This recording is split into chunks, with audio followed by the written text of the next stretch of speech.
I enjoy that. Like, even though they dropped a stinker, Mortal Kombat has came back from dropping stinkers before. Look at, like I said, the Shaolin Monk's Deception and all that. Some of those games were good, some of those weren't. But they bounced back for them 3D bullshits that they did drop. And like the fucking the game with Jax where he was dancing on the LSD background and shit like that. From that one, the Sonya Blade game and the goddamn Sub-Zero Stories or whatever the fuck it's called. They bounced back from making those games that were the opposite of a critical darling and made some great bangers. Like what I hope Ubisoft does. Because these niggas are on a big losing streak. And I want to see Assassin's Creed be fun again. I want to see Assassin's Creed back at the fighting for a spot at the top of the mountain.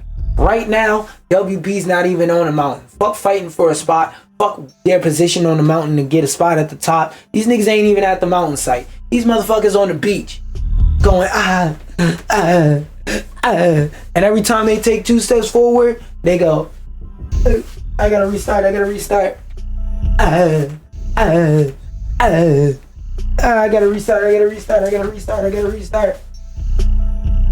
Let me lock in.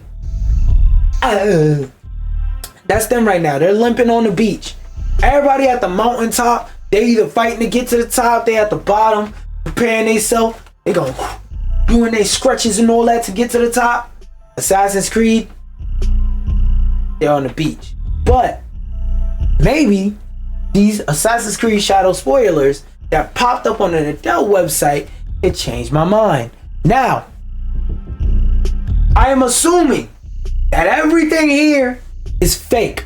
I will never in my fucking life believe a gaming rumor if it doesn't already make sense. And when it comes to script, voice acting, leaks and stuff like that, I double don't believe this shit till I see it. But I decided to pull this up on stream because one, the fucking idea of the headline is funny. Like, what do you mean on a hentai web? Because I seen some other headlines that said it was a hentai website. What the fuck do you mean this shit leaked on a hentai website? 1, 2. Reason probably why I think it leaked on there is because porn websites usually have lower senses of moderation and have lower moderation. Like, unless it's one of those sites, as long as you're not doing, let's just say, lollipop convention type shit, they really don't give a fuck. So, art book details, key villains, legendary creatures, so on, so forth. Let's get into how over the weekend, scans of the game's currently unreleased art book were posted on a hentai site before vigorously being pulled offline by publisher Ubi. So, hey, wait, hold on. Question. I gotta ask.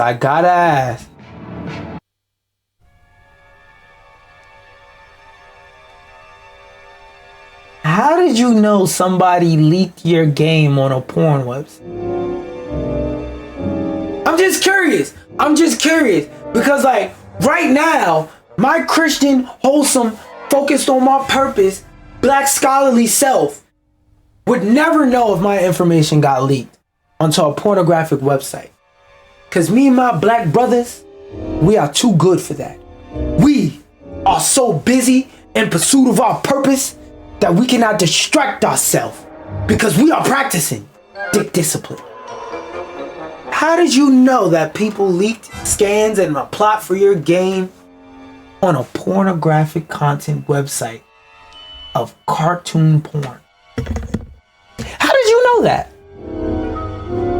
How did you know? Who snitched? I'm just saying, where did you get the information from? Can a brother ask a question? Can a brother simply ask a question? Yes or no? My brother. I just want to know, my brother. How you find out? Alright, moving on. Of course, the internet took notice. And another question.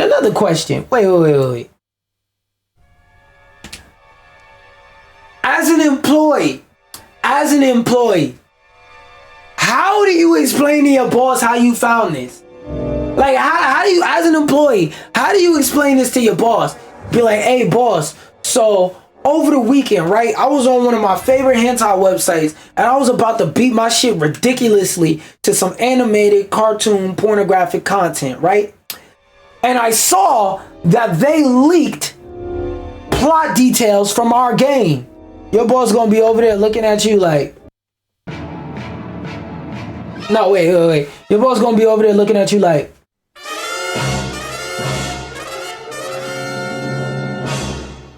I know what you are. You're no longer allowed to be in a break room by yourself, mister. Anytime you need to go print something, you need to be escorted. Freaky ass nigga. But thank you for bringing this to our attention. Like how do you find that out, bro? I'm just curious. I want to hear what that conversation was like. Anyways, moving on.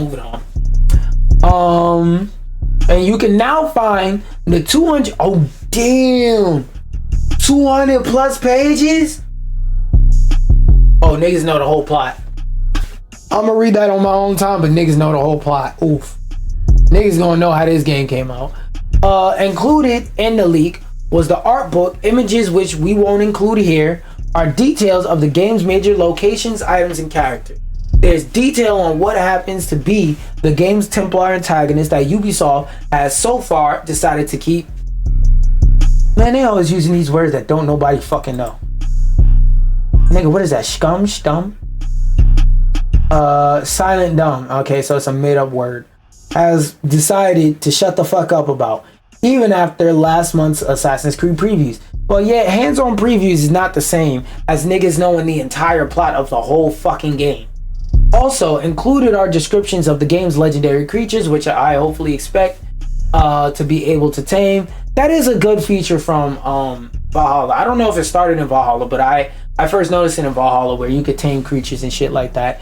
And keep in the game's new customizable base.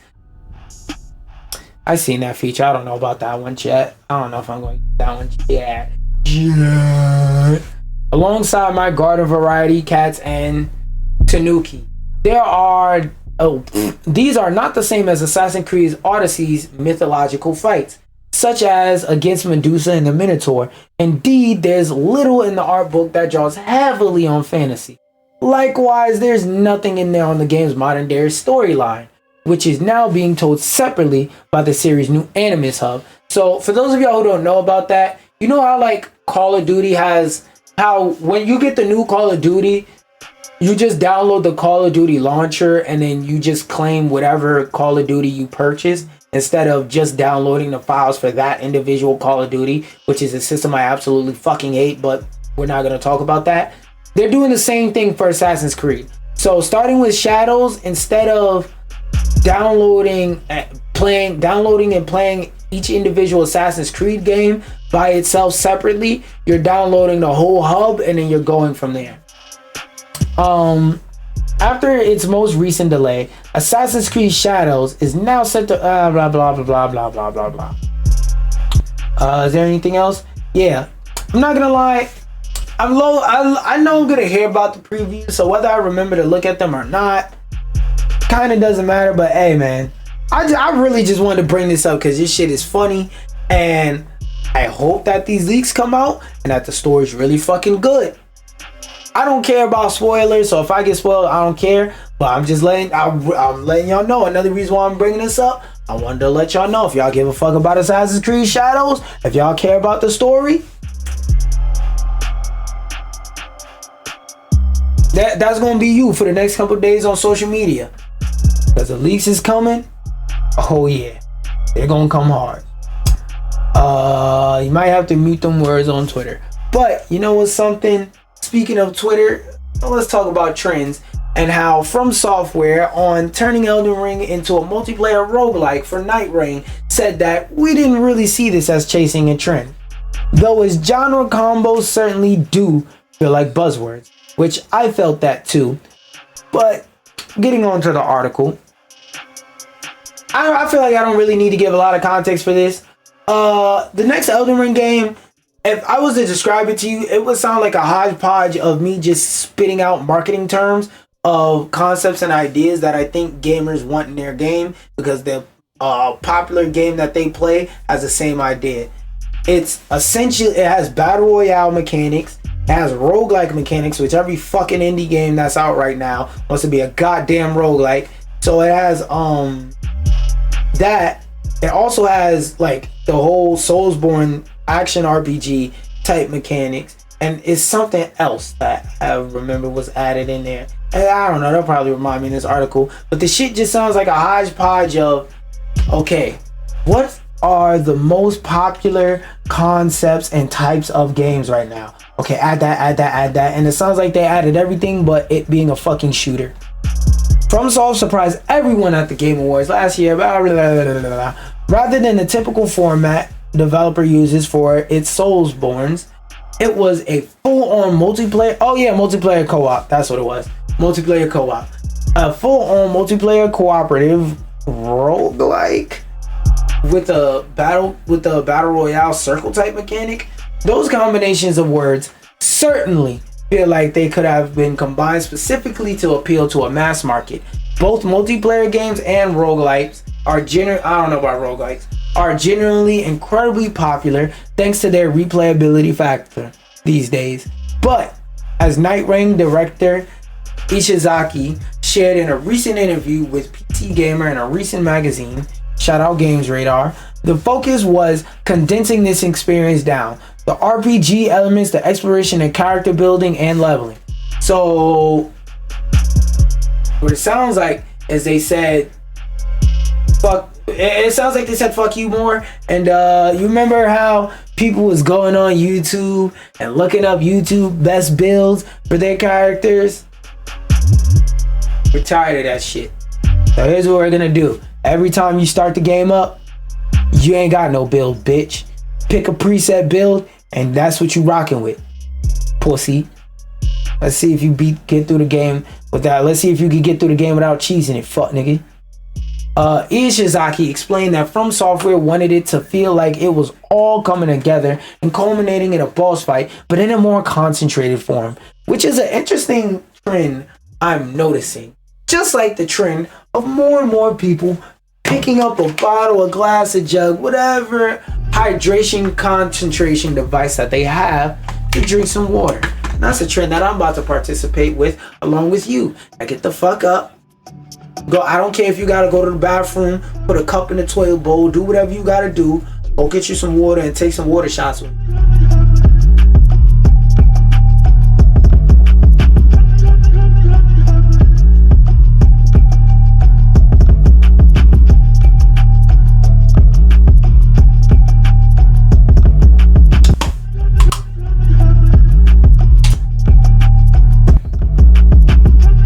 W water drinking session, y'all. W water drinking session.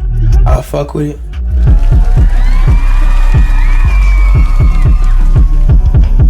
Anyway, another trend that I wanted to talk about was how I noticed that there's developers right now coming up with really clever ways to circumvent the fact that like every time they do something, it's gonna end up on social media or YouTube or something like that to try and get the core experiences back. Like for example, for those of y'all who haven't heard, Mortal Kombat added a new character named Floyd or something like that. Let me see. And basically what they did is they made it so that in order to unlock the character, basically, so no bitch, Floyd MK1. Okay, let me search the challenges. Yeah, challenges spreadsheet. There we go. Challenges tracker. Boom. So images. Let me see. Look, niggas making whole tutorials. Niggas making whole tutorials on how to get this character. Cause this character, the Pink Ninja Floyd in Mortal Kombat 1. Even though that game fucking sucks, I enjoyed it with Ed Boon and the team came up with this idea. So the basic idea for this is that And back in the day, at arcades, there were certain characters, like for example, Ermac and stuff like that, that you couldn't just unlock by picking on a character select screen and doing like a certain input or something like that. You had to randomly run into them to be able to unlock them. Back in the days, like there wasn't even when I was a little jittery and I used to use arcades and shit like that, there wasn't no phones, there wasn't no okay Google, how do I unlock such and such and such, and then your phone will tell you, okay, you go to this exact spot on the map, you press this exact button, or you go to this, you wait, play the story mode, when you get to this exact stage, you gotta beat it with this exact way and this exact character, giving you the exact breakdown of how to unlock this stuff. There wasn't none of that. So whenever a character was inside a game or something like that, and you and your bros knew about it or find out about it, it would be like this cool, exciting thing that every community found out about differently. So you might be like living in Queens and you have a cousin in the Bronx and y'all got the same arcade machine in y'all local arcades, and you go to visit your cousin in the Bronx and you go on his arcade machine and you see a character you never seen on the CSS, you be like, who the fuck is that? How he play? How he work? And you don't know how to unlock this character, how to get this character. And niggas say, hey, one day I was coming here, there was a character here, and there was no character in that spot. Next day I come, there's a character in that spot. I don't know, yo, such and such dude from around the block is an expert on this game. He know everything about this game. When we see him, you can ask him how it worked. And then you would ask him, and then you would find that out, and it would be mind-blowing. And you would take that information from the Bronx on a 2-hour trip back to Queens, and you would explain that information to your bros, and it would be like this cool mythical characters that they tell you about, that you tell them about, and they're like, man, you bullshit, and there ain't no extra characters in that game. Nigga, you lying. Stop making shit up for attention. Then you go and you unlock it and you like, see, look, and people's minds will be blown like, whoa, that's so cool. In this day and age, like I said, we have phones, we have shit like Cheat Code Central, YouTube. Well, I mean Cheat Code Central. No, nobody needs that shit. But we have stuff like that we could use nowadays because of those type of experiences that make it harder to just normally hide a character. So I say that to say, in order to make something as cool as this idea I'm about to explain to you, you're gonna have to make people jump through some funky ass hoops. What do I mean by that? So you see these different what the fuck? I don't know, bitch. Let's do PlayStation. Oh, all clues spreadsheet. There we go. That's what I need. Alright, so boom. You see all of these challenges? You see all of these challenges? All 30 something of them? 39? Basically, there are 39 different challenges. You don't have to do all 39. You only have to complete 10 of these challenges. But they are randomly assigned to your account. So randomly, you have to know what 10 out of, oh, not 39, 37. You have to know randomly what 10 out of 37 of these challenges are assigned to your specific account, and complete them to get Floyd to appear so that you can fight him and unlock him. But again, you only have to do 10 of these challenges, but you don't know which 10 because they're random.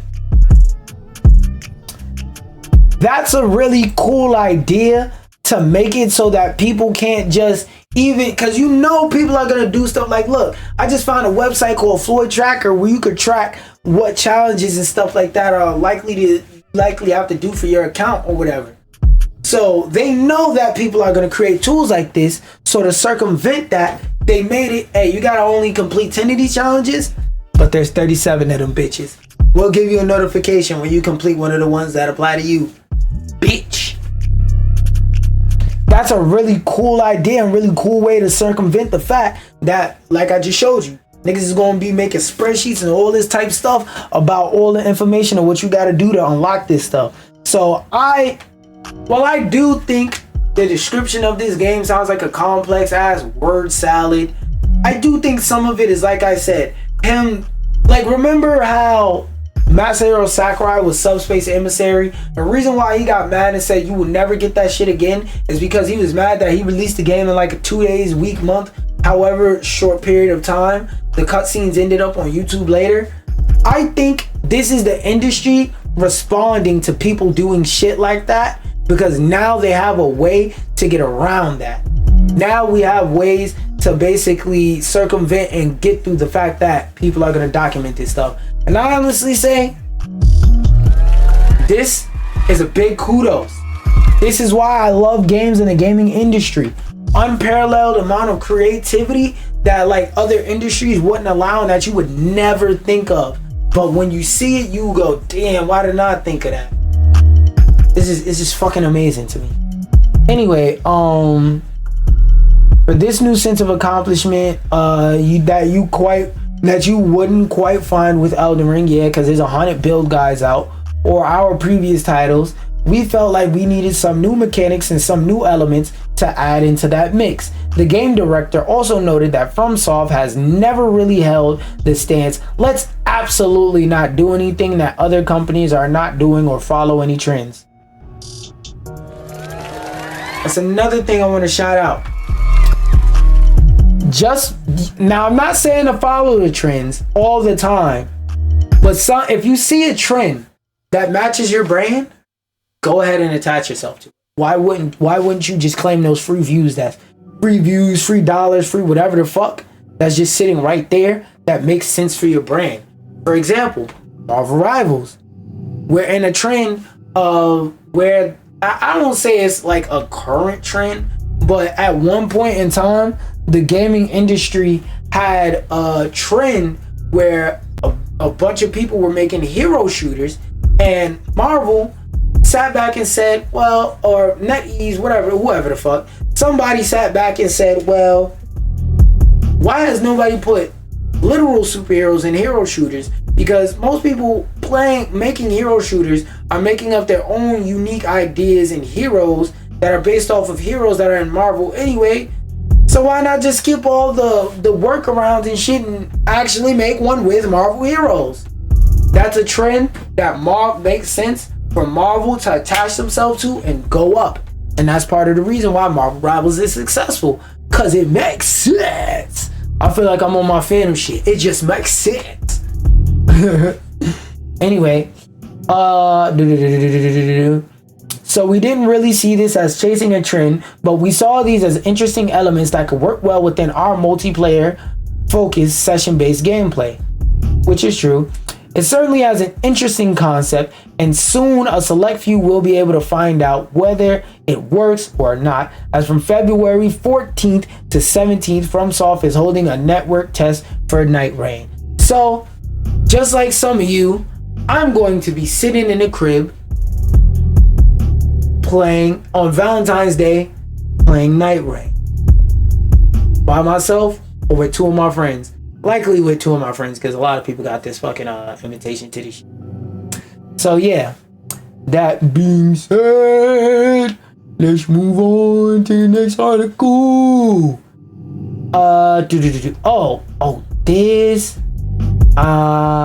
Okay, it's 5 minutes. So that I'm gonna throw out the back, and we're gonna throw this article to the front, where we're talking about how there is a Marvel star currently trying to get a Sleeping Dogs movie made and a game sequel.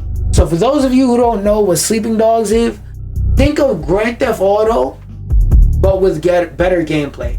Cause like, don't get me wrong, Grand Theft Auto has some good gameplay. Cause I don't want you fucking Grand Theft Auto no life losers to hop in my comments. What do you mean game that plays better than Grand Theft Auto? Grand Theft Auto is the big game of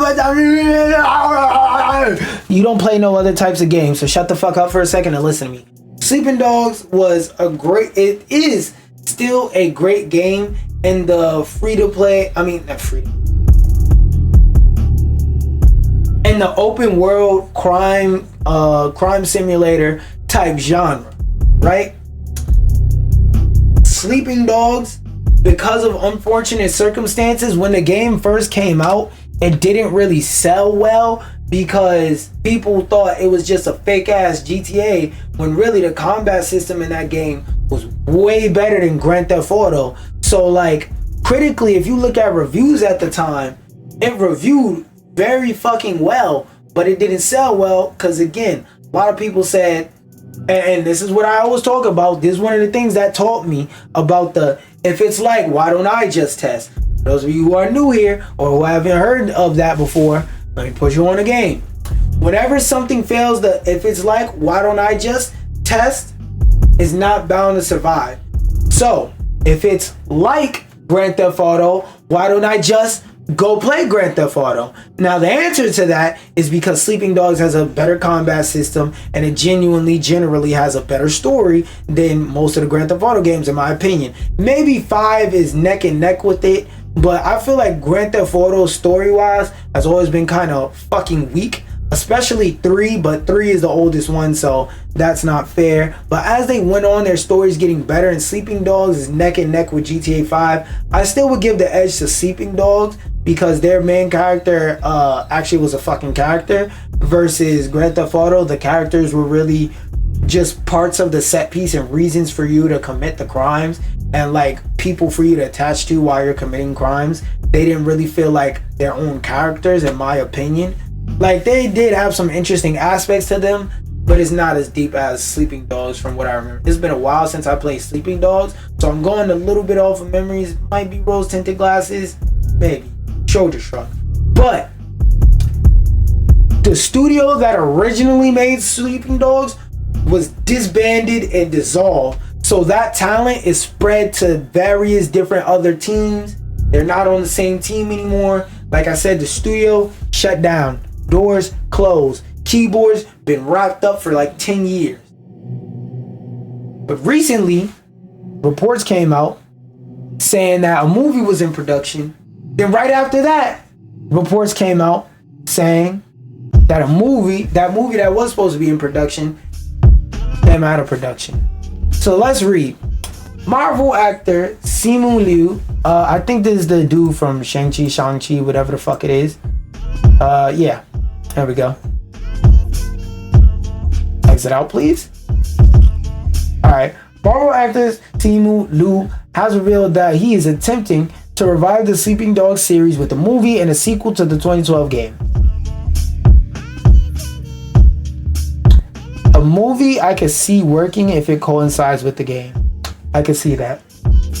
Liu said on social media that it's been a tiring process to pitch Sleeping Dogs to executives. Yeah, because only hardcore gamers know what Sleeping Dogs is. Like they said, 2012. So Sleeping Dogs wasn't a popular game when it came out. Critically, it did well, but it sold like hot ass, and only gaming enthusiasts know what the fuck it is. That's gonna be really hard to pitch to a lot of people, because you're basically pitching, because for the idea, even for people who have played it, for the idea of this is gonna be like a really cool action type of movie, like action, martial arts, kung fu, whatever the fuck you want to call it, type of movie. It's gonna be real hard to pitch that with the Sleeping Dogs name, because executives are gonna go, well, why would we make that franchise with the name Sleeping Dogs attached to it, when like we can make it with insert name of other popular martial artist actor? We can make a movie with them and another more well-known property, or we can make yet another fucking sequel to some shit that we don't need a sequel to because we're guaranteed money, versus this, we're tossing it up in the air and seeing if it comes down and lands in the spot we want it to land. Versus this shit, we just hold our hand like this above the ground and drop it in. Liu, who starred in Shang-Chi and the Legend of the Ten Rings. Oh, wait, no. Everyone's overwhelming love of Sleeping Dogs here has give us life. Thing about that is, Sleeping Dogs is one of those communities that's very tight, but they're not tight enough to pull off something like this with executives snapping, chomping, fucking seizuring, rabid, going chomping at the bit, trying to get a piece. Sleeping Dogs is just not well known enough for some shit like that to happen. Now, does that mean it would be a flop? No. It would just be a really, really hard sell, which is what we're seeing now. Referring to the social media campaign to get a Sleeping Dog movie off the ground.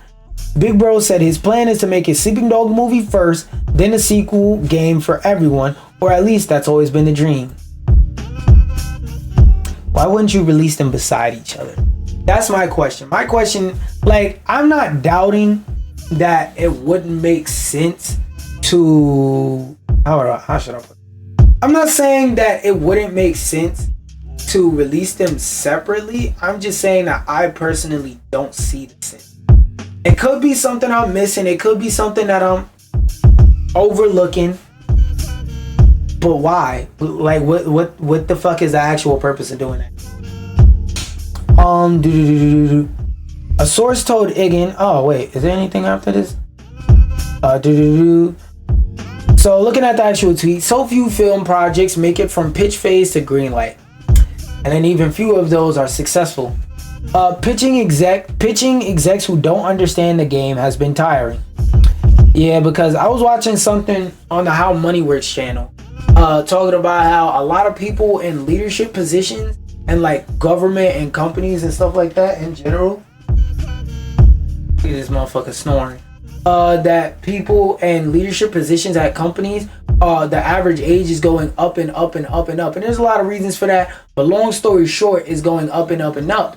And in case you're a fucking idiot and you're not putting two and two together, a lot of these older people don't give a fuck about video games. They still come from the era and their mind shit. Video games are only for kids. And all that, right?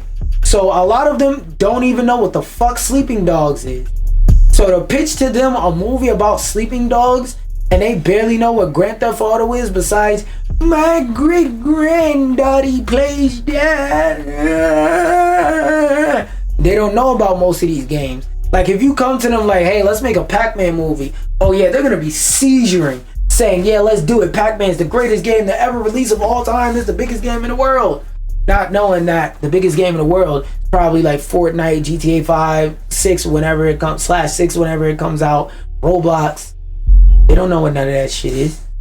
So if they barely know what the fuck a Fortnite is, besides if their granddaughter plays it and they heard of it before, they damn sure don't know what Sleeping Dogs is, when the average gaming enthusiast from right now doesn't know what the fuck Sleeping Dogs is.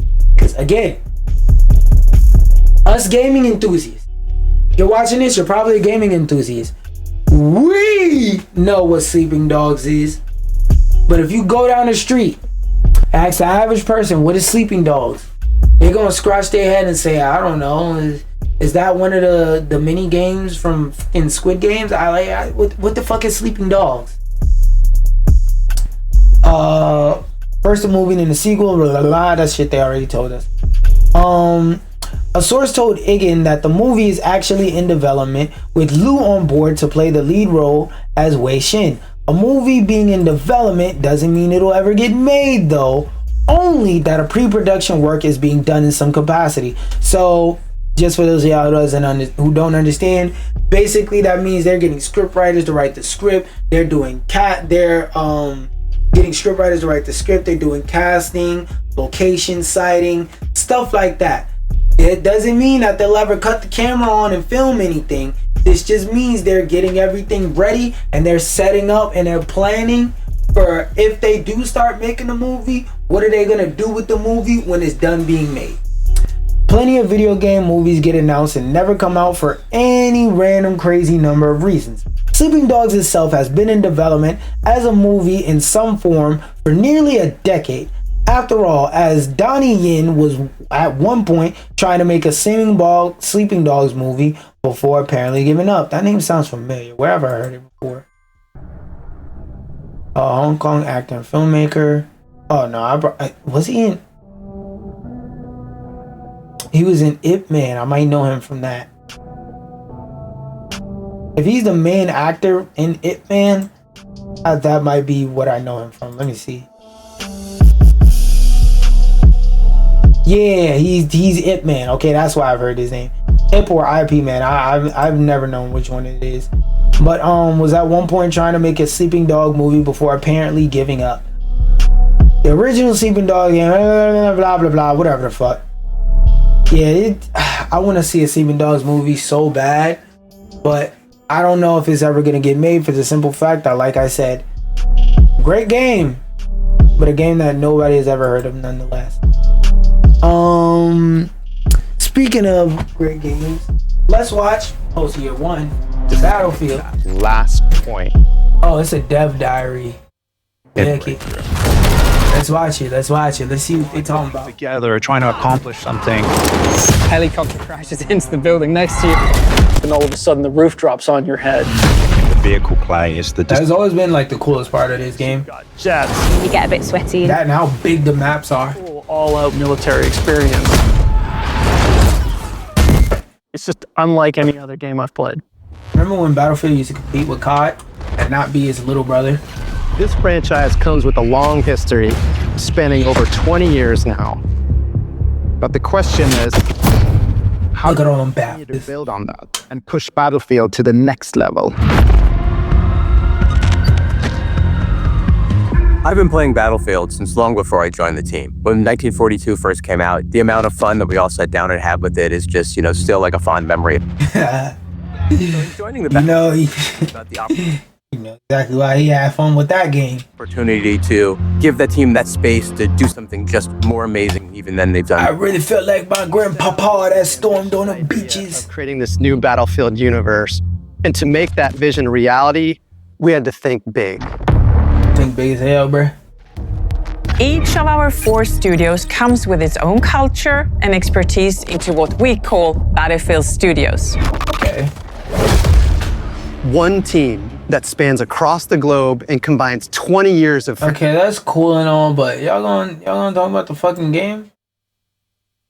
Like, y'all just saying, oh man, we have a lot of studios and the game is really fun. For a decade now, and now we're going to bring that to the table as a fully fledged kind of partner in the Battlefield Studios. Okay. Mainly focused on the single player experience. So the campaign is back for Battlefield. All right, this one I want to hear about.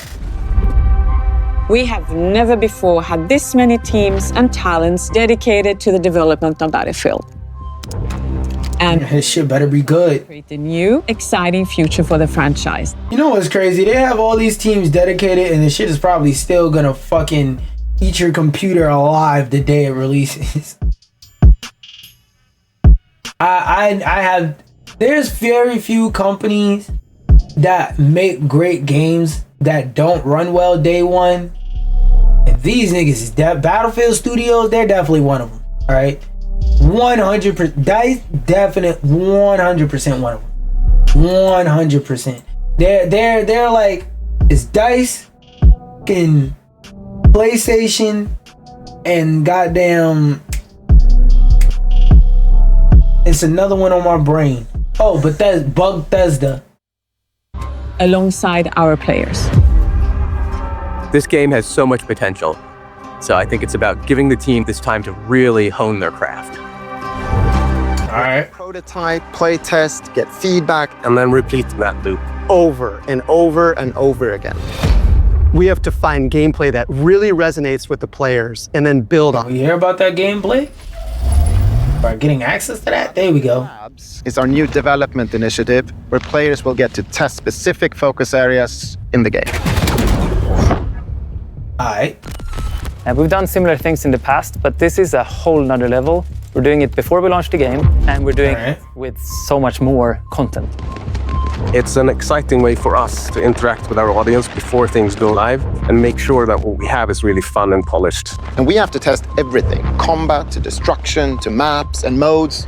We're going to test all the new features that we're putting out, and we're going to test hardware like weapons, vehicles, and gadgets. We can try different things, but also validate what players are expecting from Battlefield. That feedback is crucial in helping us know what to prioritize, what needs improvement, and what feels like a true Battlefield experience. We're pre-alpha, so now's the time to test all the experience. Okay, they're still very early. They're still very early in development. I thought they was like at beta level or something like that, and now we was gonna hear more about this. I'm not gonna lie,